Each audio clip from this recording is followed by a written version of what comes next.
오늘 말씀의 제목은 for 계시고요. 골로새서 4장 1절에서 8절까지 한 절씩 먼저 우리 읽도록 하겠습니다. 우리 제가 한 절, 여러분들 한 절 교독할게요. 제가 먼저 읽겠습니다. 상전들아 의와 공평을 종들에게 베풀지니 너희에게도 하늘의 상전이 계심을 알지어다.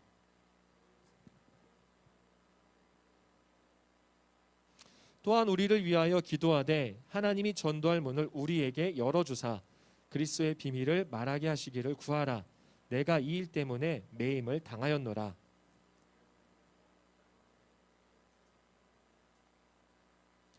외인에게 대해서는 지혜로 행하여 세월을 아끼라.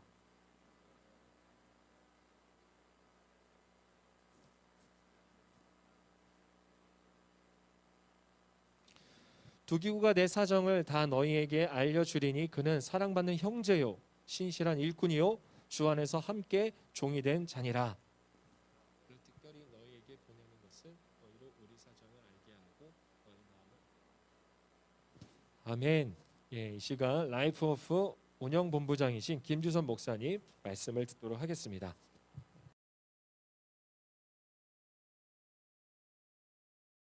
작년에도 한번 뵀던 분들이 있는 것 같아요.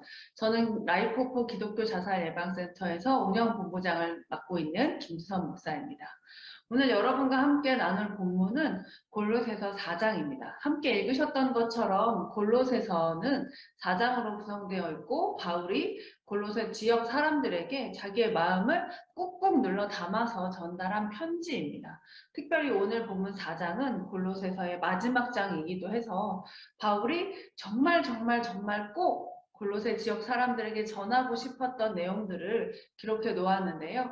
오늘 골로새서 4장의 말씀이 저와 이 중앙교회 중등부 고등부 여러분에게 하나님께서 주시는 말씀이 되기를 소원합니다. 오늘 함께 읽었던 골로새서 4장 1절에서 9절 말씀 가운데 1절의 말씀을 다시 한번 보도록 하겠습니다. 함께 읽겠습니다. 상전들아 의와 공평을 종들에게 베풀지니 너희에게도 하늘의 상전이 계심을 알지어다. 아멘. 요즘에는 상전이란 단어 안 쓰죠. 쓰는 사람 없습니다. 왜냐하면 그런 개념이 없어졌기 때문이죠. 근데 이때는 그런 개념이 있었고요. 우리나라에도 조선시대나 고려시대에는 상전이란 개념이 있었죠. 우리는 사실 양반이란 단어를 썼는데 양반과 양반이 아닌 사람, 이 두 사람은 건너갈 수 없는 어떤 큰 강 같은 게 있었습니다. 심지어는 양반이 모든 권세를 다 누렸기 때문에 굉장히 힘이 좋았음에도 불구하고 특별히 남성들이 굉장히 힘이 있었음에도 불구하고 남자 양반과 여자 양반이 아닌 사람이 결혼했을 경우에는 그 가정에서 태어난 아이는 양반이 못 되는 정도로 양반과 양반이 아닌 사람 사이에선 건너갈 수 없는 어떤 큰 장애물 같은 게 있었던 거죠. 구조적인 제한이 있었습니다. 그래서 이 양반이 아닌 사람들은요, 양반에게 귀속되었고 물건처럼 사고 팔 수 있었습니다. 설령 양반이 아닌 사람을 때려서 큰 상해를 입히더라도 내 소유물에 대한 거기 때문에 누가 뭐라고 할 수 없는 그런 상황이었던 거죠. 그런 곳에 바울은 이렇게 이야기합니다. 상전들아 의와 공평을 종들에게 베풀지니.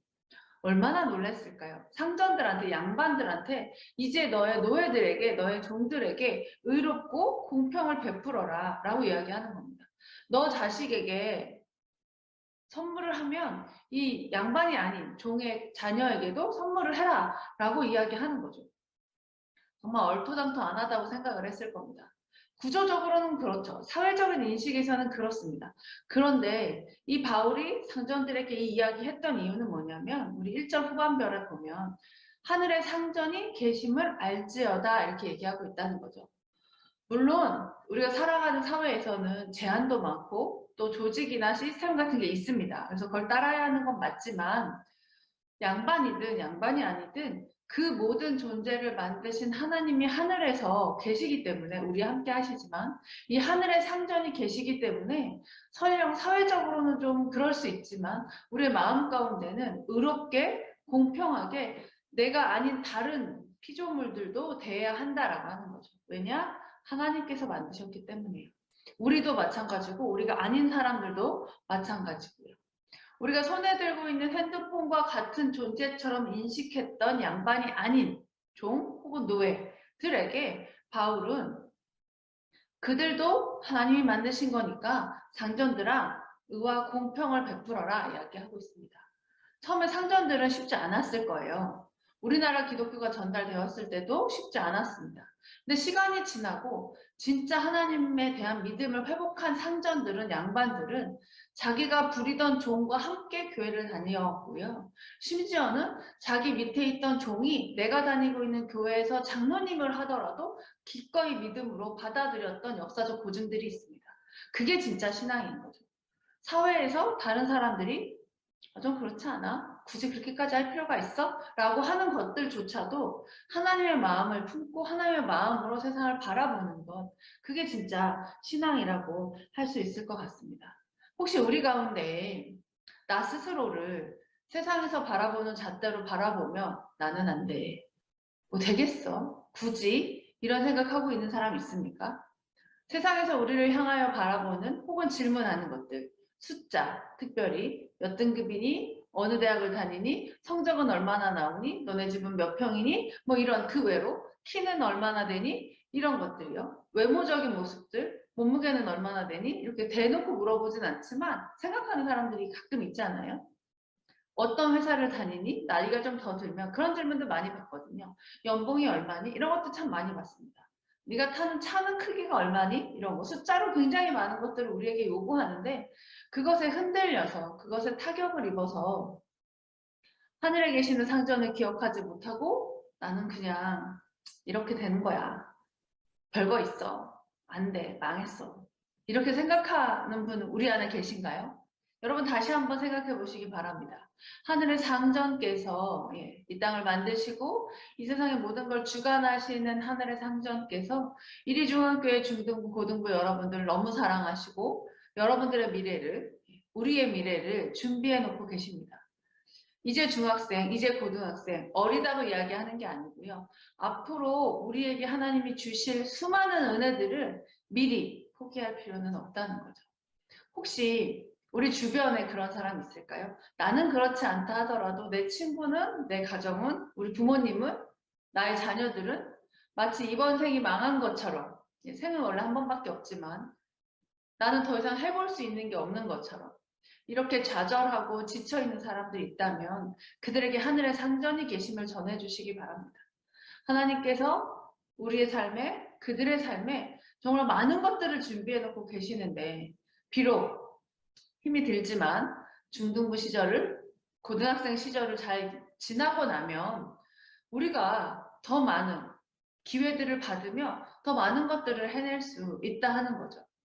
바울은 2000년 가까이 전에 골로새서 사람들에게 이런 걸 이야기합니다. 상전들아, 의와 공평을 베풀지어다.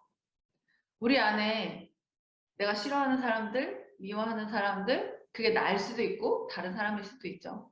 하지만 그들에게, 나이거나 다른 사람들에게 의와 공평을 베풀어 주시기를 바랍니다. 내가 만든 게 아니고 하나님이 우리를 만드셨기 때문에 충분히 그럴 만한 가치가 있고요. 자격이 있고 권리가 있습니다. 바울이 이런 얘기를 하고 있습니다. 바울이 두 번째 골로새서 사람들에게 했던 이야기는 2절에 나오는데요. 어떤 마음을 전달했는지 함께 2절을 보도록 하겠습니다. 기도를 계속하고 기도에 감사함으로 깨어 있으라. 아멘. 자, 여러분 요즘 계속하고 있는 게 있나요? 네, 게임 계속하고 있어요. 예. 게임도 계속하는 데는 엄청난 힘이 필요합니다. 밥도 계속 먹는 데는 엄청난 힘이 필요하고요. 잠도 마찬가지고요. 오락도 마찬가지, 공부도 마찬가지고. 뭔가를, 무엇인가를 계속한다는 건 굉장히 큰 힘이 필요합니다. 계속 기도하고 감사함으로 깨어 있으라 라고 본문에서 이야기합니다. 완주를 했다 안 했다의 이야기가 아니에요. 1등을 했다 안 했다의 이야기가 아니라 남들보다 내가 더 잘한다 안 한다의 얘기가 아니라 내가 하려고 했던 것을 계속해서 할 수 있는 그 힘은, 그 의지는 밖에서 나지 않는다는 거죠. 예수님께서 하늘에 올라가시면서 우리 안에 심어주신 성령님에게서만 그 계속할 수 있는 힘이 납니다. 그리고 그 계속할 수 있는 힘이 있어야 감사함을 찾을 수 있어요. 우리 지지난주까지 강원도와 경북에서 큰 불이 났었습니다. 뉴스는 들으셨을 거예요. 공기도 굉장히 안 좋았고요. 비가 정말 왔으면 좋겠는데 비가 안 오는 거예요. 그래서 계속해서 비를 내려달라고 기도했죠. 예. 물론 소방관 분들이 정말 열심히 수고하셨고요. 그 불이 어느 정도 소강이 되고 나서 다음 주 주일날 비가 왔습니다. 보통 때 같았으면 비가 오면 굉장히 불편했을 거예요. 마음이 벌써 어려웠을 겁니다. 아, 비 오면 차 막히고 청소는 어떡하지? 창문은 열어놓고 왔는데 뭐 이런 생각들을 할 텐데 비가 온다는 소식이 듣자마자 너무 간절해지는 거예요. 그리고 실제로 비가 왔고 제가 있는 동네에서는 토요일, 주일 하루 종일 비가 왔습니다. 번거로운 일들이 많이 생겼었어요. 그런데 그게 하나도 불편하지 않고 되레 감사하더라고요. 아직 남아있는 잔불을 이 내리는 비가 꺼줄 수 있다는 게 너무 감사하더라고요. 감사함을 계속 찾을 수 있는 것 또한 우리 안에 계속해서 할 수 있는 힘이 있다는 걸 의미한다라는 생각을 하게 되었습니다. 저희 집에 그 용 잡는 게임을 계속하는 친구가 있어요. 고등학생인데 그 친구가 그런 얘기 합니다. 이것도 힘들어요. 예, 전 안 해봤으니까 얼마나 힘든지 모르지만 레벨업을 꾸준히 해줘야 함께하는 길드원들에게 민폐를 끼치지 않는다고 이야기하더라고요. 비록 공부를 열심히 하진 않지만 게임이라도 열심히 하는 걸 보니까 다행이다 이런 생각이 좀 들었어요. 그렇다고 뭐 밥을 안 먹거나 잠을 안 자거나 학교를 안 가거나 그러진 않습니다만 그래도 뭐 하나라도 계속할 수 있는 힘이 있는 걸 보니까 나중에 하고 싶은 게 생기면 열심히 하겠구나 이런 생각이 좀 들더라고요. 5절도 바울이 이야기하고 있는 마음이 있습니다. 바울은 골로새서 사람들에게 어떤 마음을 또 전달할까요? 5절 함께 읽겠습니다. 외인에게 대해서는 지혜로 행하여 세월을 아끼라. 아멘.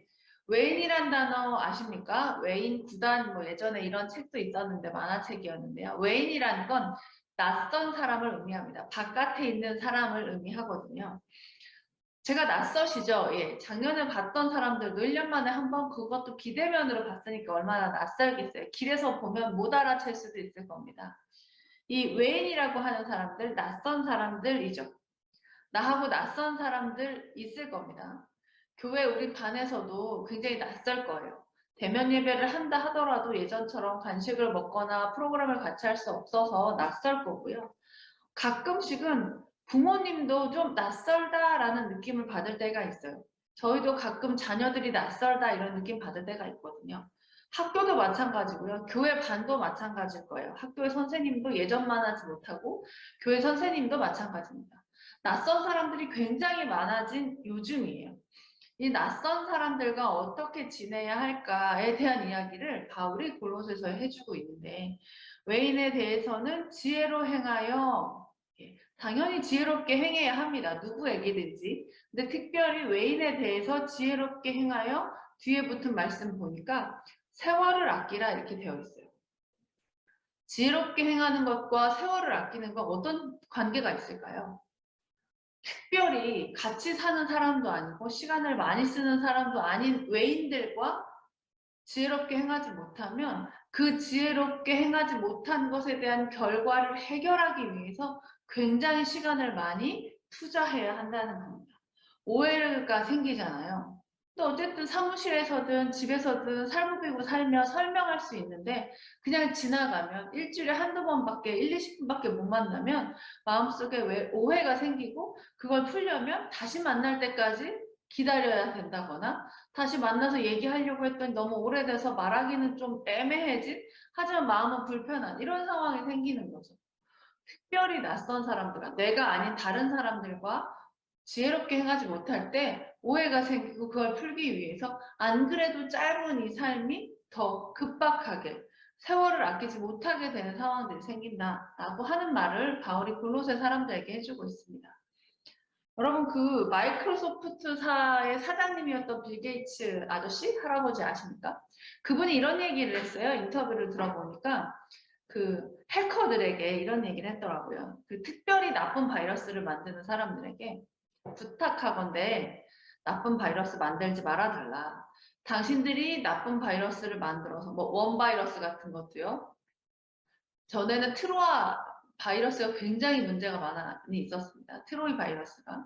이런 것들을 만드니까 우리가 그걸 대응하기 위해서 시간을 많이 써야 한다. 돈도 많이 써야 한다. 당신들이 트로이나 아니면 원바이러스 같은 걸 만들어서 뿌리지 않는다면 우리는 세상을 위해서, 사람들을 위해서 더 좋은 기술들을 개발할 텐데 시간이, 돈이 너무 아깝다. 이런 얘기를 정말 인터뷰를 하면서 그 나쁜 걸 만드는 사람들에게 사정을 하는 장면을 봤던 기억이 납니다. 그런 거죠. 예. 지혜롭게 행하면 세월을 아낄 수 있습니다.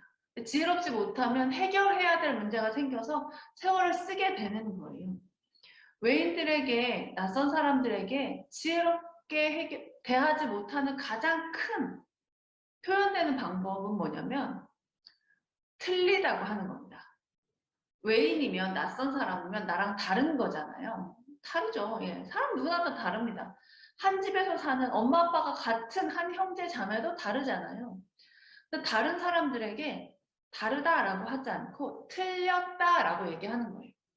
틀렸다라고 얘기하는 순간 나는 계속 저 사람이 틀린 걸 찾아내게 됩니다. 틀렸다라고 얘기하는 순간, 그 얘기를 듣는 순간 나는 계속 마음이 어려워지는 거예요. 기준에 비해서 내가 부족한 것 같아서, 저 사람에 비해서 내가 뭘 못하는 것 같아서 계속해서 마음이 불편해집니다. 불편해지다 보면 불안해지고요. 불안해지다 보면 짜증이 나고, 그러다 보면 화가 나죠. 화가 나면 마음이 굉장히 어려워지면서 꼬이기 시작합니다. 좌절감도 오고요, 열등감도 오고요, 가끔은 분노도 발생합니다. 그래서 화를 많이 내는 거죠. 틀렸다라고 얘기하면요. 틀린 게 아니라 다른 겁니다. 다른 거예요. 여러분 혹시 스스로가 틀렸다고 생각하십니까? 누구랑 기준으로 했을 때 그런가요? 내가 키가 150이 안 돼서 나는 틀렸어 라고 생각하십니까? 무슨 말이에요 그게? 잘하고 있는데 설령 다 잘했다 하더라도 무슨 상관이 있는 걸까요? 내가 돈을 이만큼 벌 수 밖에 없어. 그래서 나는 틀렸어. 내가 공부를 이만큼밖에 못해. 내가 점수가 이만큼밖에 안 돼. 그래서 나는 틀렸어. 이렇게 생각하시고 계십니까? 다른 거예요. 다른 길이 있는 거라고요. 틀린 게 아니라 다른 겁니다. 우리가 학교를 다니고 있고 혹은 학교를 다니지 않는다 하더라도 공부를 할 수밖에 없는, 학업을 할 수밖에 없는 생애 주기에 있기 때문에 등수가 나눠지는 것이지만 다른 게 아니라 틀렸다고 생각하는 순간 나에게 남아있는 남은 시간조차도 틀린 게 되거든요. 다른 겁니다, 여러분. 20살 지나면요. 대학교 안 가면 취업할 거고 사회생활 하게 될 겁니다. 그때는 틀린 거 아니에요. 예. 대학교 졸업하고 공부 더 많이 하는 사람들 있겠죠. 석사, 박사 하는 사람들. 그때 되면 또 다른 얘기지 틀린 얘기가 아닙니다. 여러분, 나를 향한 틀렸다라고 하는 시선 없으시면 너무 좋겠어요. 그런데 그 시선이 나에게만 정해져 있는 것이 아니라 다른 사람, 옆에 있는 사람에게도 틀렸어 너는 그게 아니라 네가 나랑 다르구나 라고 생각해 주셨으면 좋겠어요. 부모님에게 그런 얘기를 들으면 다른 거지 틀린 거 아니야 하고 소리 지르지 마시고요. 아, 엄마는 옛날 분인가 보다. 그냥 생각하고 넘어가 주세요. 화낸다고 해서 좋을 게 있나요? 물론 나중에 엄마 기분 풀리시면 그때 얘기할 수 있겠죠. 스스로에게도 마찬가지고 다른 사람에게도 동료에게도 부모님에게도 틀린 거 아니고 다른 거라는 걸 생각해 주시면 우리 1절에서 봤던 하늘의 상전께서 우리 삶 가운데 주시는 은혜를 더 크게 누리실 수 있을 겁니다. 바울이 고로새서 4장을 통해 우리에게 주는 또 다른 마음이에요. 8절입니다. 8절 같이 한번 읽어볼게요. 내가 그를 특별히 너희에게 보내는 것은 너희로 우리 사정을 알게 하고 너희 마음을 위로하게 하려 함이라. 아멘. 우리 8절에서는 위로라는 단어를 찾을 수 있습니다. 바울이 골로새 사람들을 위로하고 있어요. 여러분 얼마나 되셨어요? 누군가에게 위로를 받았던 거요? 조금 전에 제가 이야기했던 그 저희 집에 공룡 키우는 오락한다는 아이 있잖아요. 예. 그 공룡 키우는 오락 안에 보면 공룡 알을 뽑는 순간이 있습니다. 뭘 막 열심히 하면 공룡 알을 뽑을 수 있게 해줘요. 그래서 손을 이렇게 내리면 공룡 배에서 알이 떨어지는데 그림으로 그 알이 그냥 흰색 알부터 황금 알까지 있어요. 물론 순서대로 나오도록 로직을 짜놨겠지만 이 게임을 하다가 그 알을 뽑았는데 금색 알이 나오면 은색 알이 나오거나 은색에 플러스가 써 있는 알이 나오면 아이가 이야기합니다. 하나님이 저한테 황금알 주셨어요. 기뻐요 라고요. 그게 그건 잘 모르겠지만 그 아이는 그 오락에서 나오는 황금알로 위로를 받는 거죠. 그 아이의 마음 가운데 그게 가장 큰 위로가 된다는 걸 하나님이 아시나 봐요. 저는 그 책상 서랍을 뒤지다가 500원짜리가 나오면 굉장히 큰 위로를 받습니다. 왜냐하면 제가 일하는 교회에 자판기에 커피가 500원이거든요.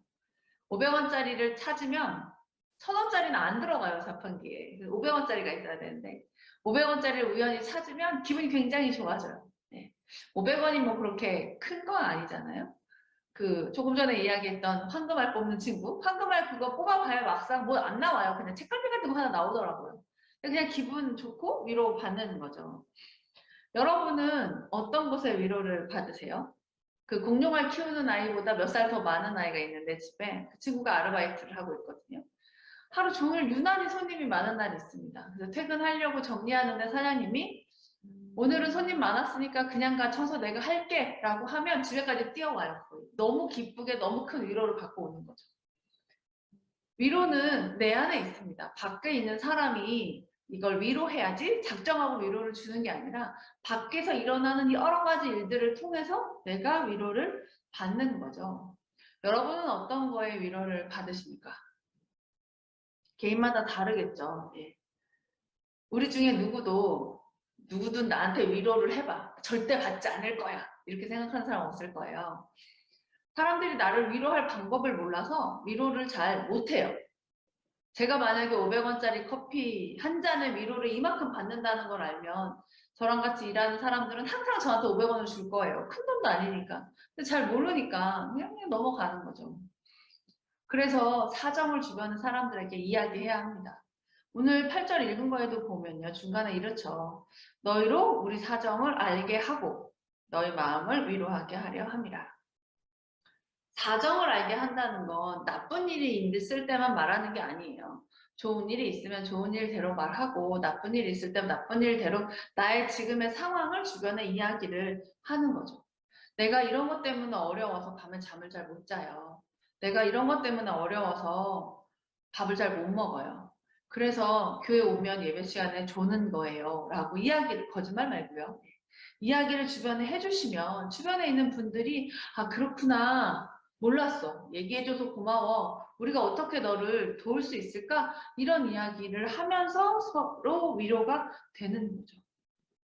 주변 사람들에게 나의 사정을 이야기하는 걸 불편해하지 않으셨으면 좋겠어요.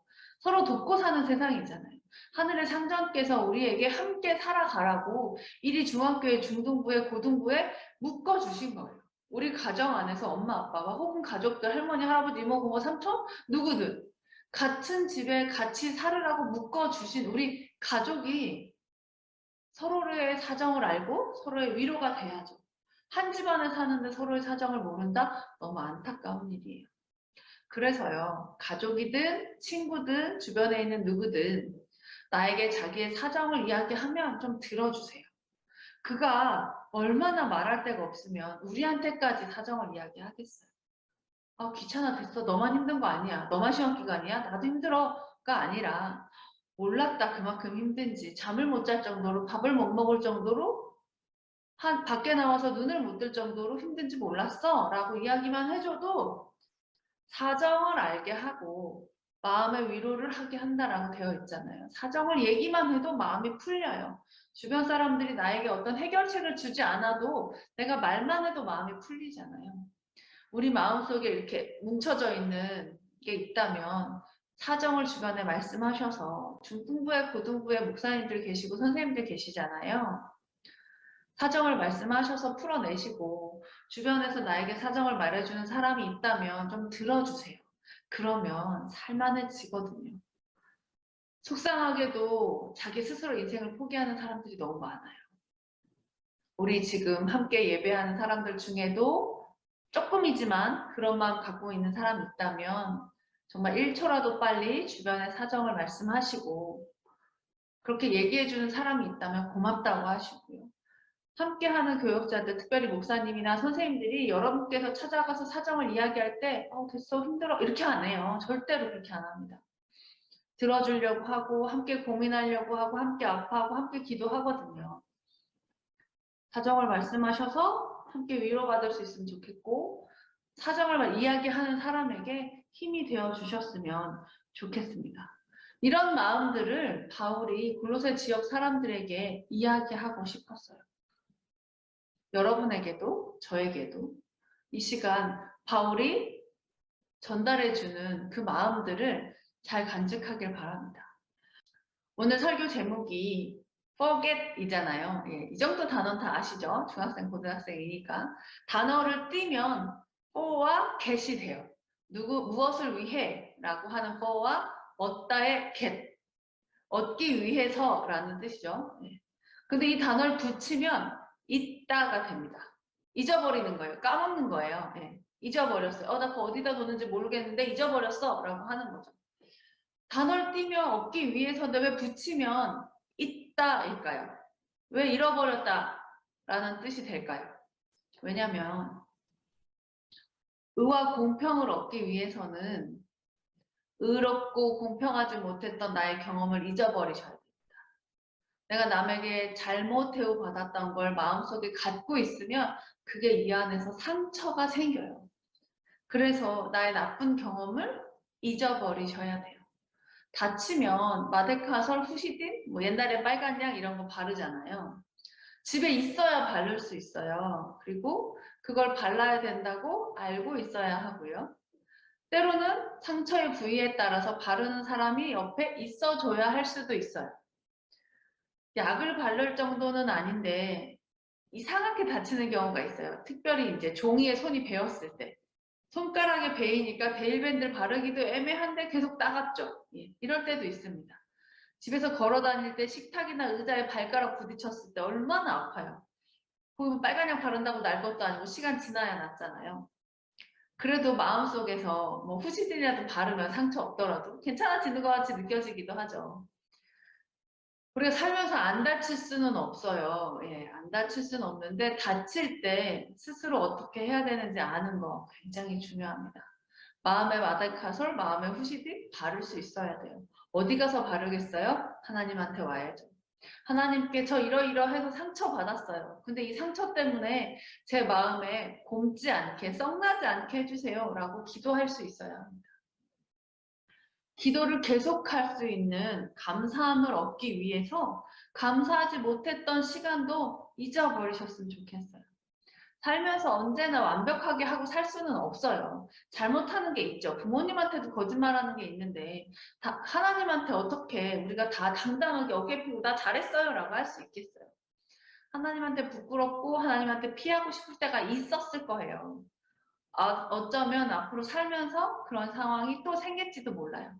하지만 우리 하나님 우리 지켜주시는 분이고 언제까지나 지키시기를 간절히 스스로 원하시는 분이시기 때문에 우리가 하나님한테 잘못했던 거 좀 얼른 잊고 다시 안 하면 돼요.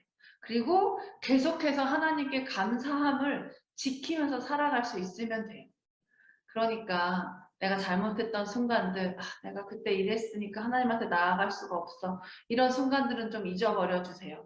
그래야 마음속에 감사함을 얻으실 수 있어요. 우리 본문 읽은 거에도 들어있는데 지혜를 얻기 위해서 지혜를 얻는다는 건 세월을 아낀다는 거잖아요. 지혜를 얻고 세월을 아끼기 위해서 지혜롭지 못했던 순간들 그리고 나에게 지혜롭지 못하게 됐던 사람들 잊어주세요.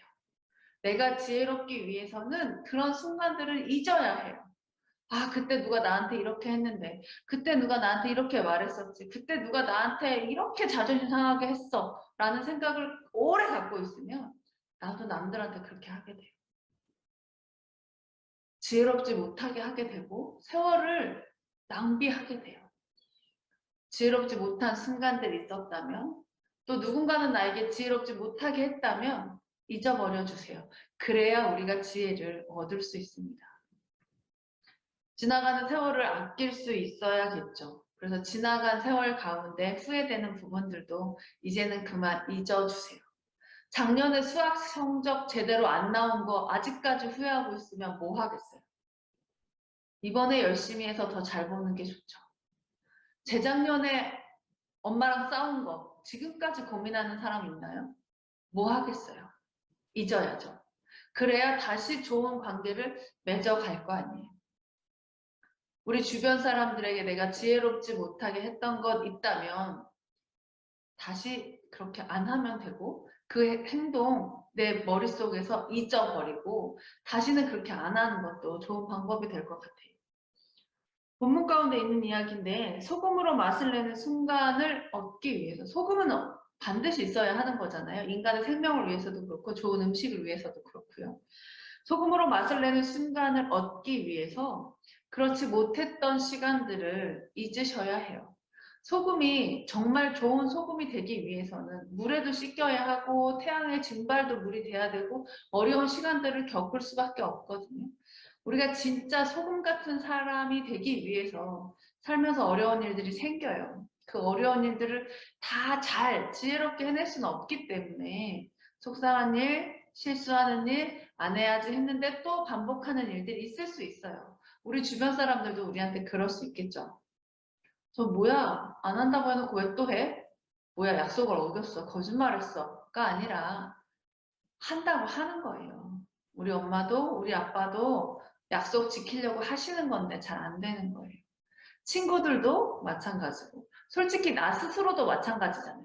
공부 좀 해야지 안 되잖아요. 일찍 자야지 안 되잖아요.